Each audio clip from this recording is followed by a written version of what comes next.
صحیح مسلم میں حدیث ہے کہ نبی صلی اللہ علیہ وآلہ وسلم سے پوچھا گیا کہ آپ یہ حج کے بعد، یہ چائے آئی ہے اور یہ بسکٹ وغیرہ، میں نے بسکٹ نہیں، میں نے صرف چائے تھے رکھو، آپ یہ بتائیے کہ یہ حج کے بعد شاہ جی میرے الربو تو چاہ لوں بسکٹ نہ لگ جانا.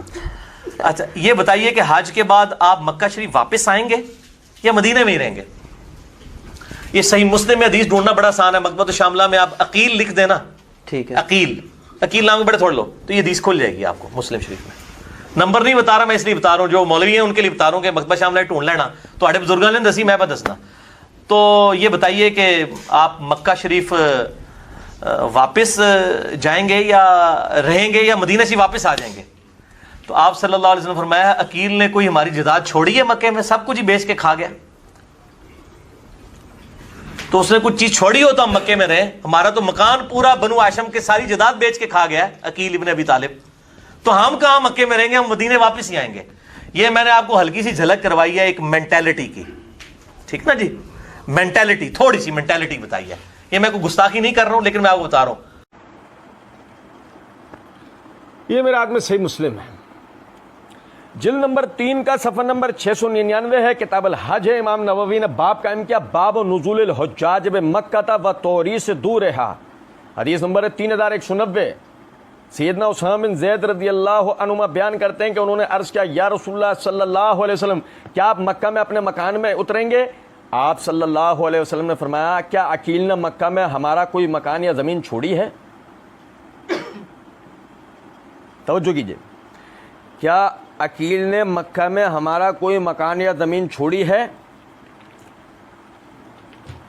اسامہ بن زید کہتے ہیں عقیل اور طالب ابو طالب کے وارث ہوئے تھے، اور جعفر اور علی کو ان کے ترکے سے کچھ نہیں ملا تھا کیونکہ یہ دونوں مسلمان ہو گئے تھے اور عقیل اور طالب ابھی مسلمان نہیں ہوئے تھے. بھائی میرے پیارے، مرزا جی نے یہ جملے پڑھے، مرزا جی نے پوری روایت پڑھی. گو مرزا جی صرف صحیح مسلم کے حوالے سے اس روایت کو، یہ یہیں سے ہی اگر پوری روایت پڑھ جاتے سننے والے کو اسی ٹائم گمان گزر جاتا کہ مسئلہ یہ ہے کہ ابو طالب، نبی صلی اللہ علیہ وسلم کا اپنا ذاتی تو کوئی مکان تھا ہی نہیں. آپ صلی اللہ علیہ وسلم دادا کے انتقال کے بعد کفالت میں آ گئے تھے چچا ابو طالب کی. چچا ابو طالب کے حالات خراب ہونے کے بعد آپ نے گھر کی ذمہ داری سنبھالی، اور آپ کے چچا زاد بھائیوں یعنی عقیل وغیرہ، ام ہانی وغیرہ، ان کی پرورش آپ کے چچاؤں نے کی، عباس وغیرہ، جعفر وغیرہ، ان لوگوں نے.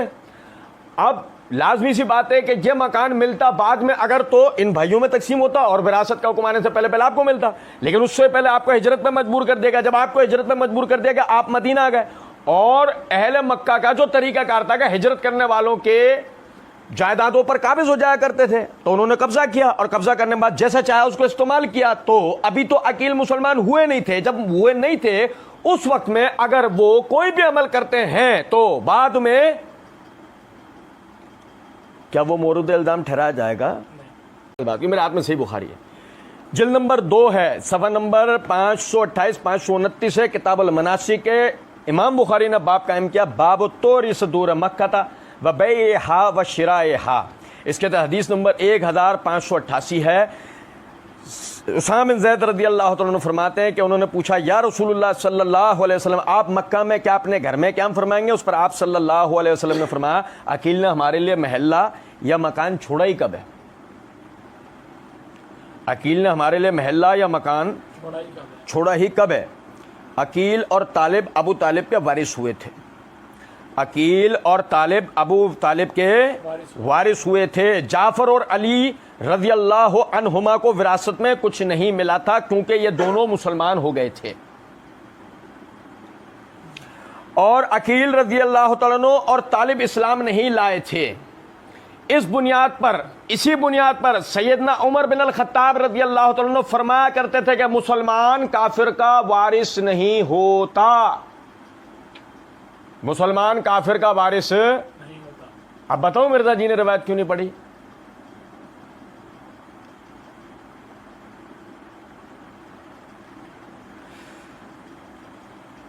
مرزا جی کے گلے ڈنگ ڈونگ والی گھنٹی بن جانی تھی. سوال علی الحسن نقوی نہیں کرتا، غور کر جاتا. ابو طالب مسلمان نہیں ہوئے تھے کیا؟ کیونکہ الفاظ کیا ہے؟ علی اور جعفر کو وراثت میں حصہ نہیں ملا کیونکہ مسلمان کافر کا وارث. روایت کہاں سے پڑھ رہے ہیں؟ کوئی سٹوری بک نہیں، بخاری مسلم کی روایت. اور کہاں جا کے مرزا جی کے اٹکا رہے ہیں؟ حلق میں. کہاں؟ حلق میں. کہ نہ اگلے چین نہ نگلے چین. مرزا جی کہتے ہیں، ایک روایت ہے اہل سنت کے گلے میں پھنسے. مرزا جی اللہ کے فضل و کرم سے ہمارے گلے میں تو کچھ پھنسے گا، ہم تمہارے تو بہت کچھ پھنسا دیں گے. کہتے ہیں کہ مسلمان کا اچھا ابن شہاب رحمۃ اللہ علیہ نے کہا کہ لوگ اللہ تعالیٰ کے اس ارشاد سے دلیل بناتے تھے، ان الذین آمنوا وہاجروا وجاہدوا باموالہم وانفسہم فی سبیل اللہ والذین آووا ونصروا اولئک بعضهم اولیاء بعض. سورہ انفال آیت نمبر 72. کہ بے شک جو لوگ ایمان لے کے آئے اور ہجرت کی اور جہاد کیا اپنے مالوں سے اپنی جانوں سے اللہ کے راستے میں، اور وہ لوگ کہ جنہوں نے ان کی مدد کی، یہ ایک دوسرے کے ولی وارث ہیں، یہ ایک دوسرے کے رشتہ دار ہیں. مسلمان اس آیت سے دلیل بناتے تھے کس چیز کی؟ کہ کافر کا وارث مسلمان، مسلمان کا وارث کافر نہیں ہو سکتا. اب سمجھے ذرا بات کو. عقیل نے ایسا کیوں کیا؟ سنو ذرا بات کو. یہ میرے ہاتھ میں ابو داؤد.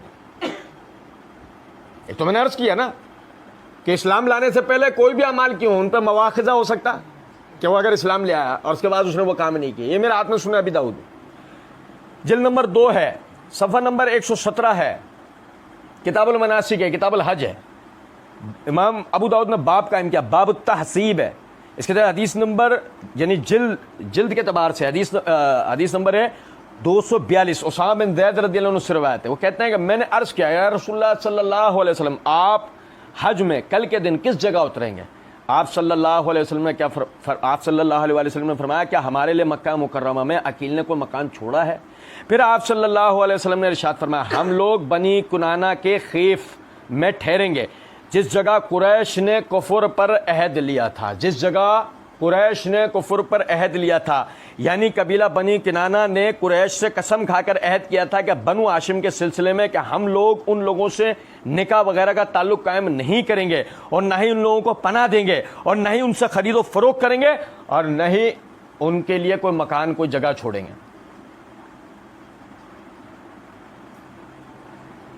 اب سمجھ میں آیا کہ عقیل نے ان کے لیے کوئی مکان کیوں نہیں چھوڑا.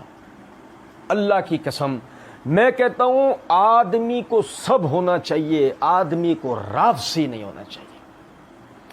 رافضیت اور نیم رافضیت کا سب سے پہلا عذاب یہ ہے کہ آدمی آنکھ سے نہیں دماغ سے اندھا ہو جاتا ہے. ذرا سی تحقیق کرتے پتہ لگتا کہ یہ تو کہہ دیا نا اپنے عقیل بیچ کھایا، تو عقیل اپنی ذاتی اس کے لیے نہیں بیچ کھایا. مسئلہ یہ کہ وہ جو کفر پہ آپس میں ان کا معاہدہ ہوا تھا کہ مسلمانوں سے کسی قسم کا نہ تو کوئی تعلق قائم کریں گے، نہ انہیں کوئی فائدہ پہنچنے دیں گے. یہی وجہ ہے. آپ ذرا سی تحقیق کر لو، غزوہ بدر کے اندر جو مسلمانوں کو 2 قافلوں کے لیے جو وعدہ دیا تھا اللہ کی طرف سے کہ ایک پر تم فتح حاصل کرو گے، تو ان میں سے ایک تجارتی قافلہ تھا. وہ تجارتی قافلہ تھا کہ جس میں مسلمانوں نے جو ہجرتیں کی تھیں ان کے وہ جائیدادیں، ان کے وہ مال و اسباب جو کفار نے ہجرت کے وقت ان سے چھین لیے تھے، اس کو بیچ کر سب کچھ پونجی ابو سفیان وغیرہ کو دے کر ہتھیار باہر سے خرید کے منگائے جا رہے تھے تاکہ اس کے ذریعے مسلمانوں پہ حملہ کیا جائے.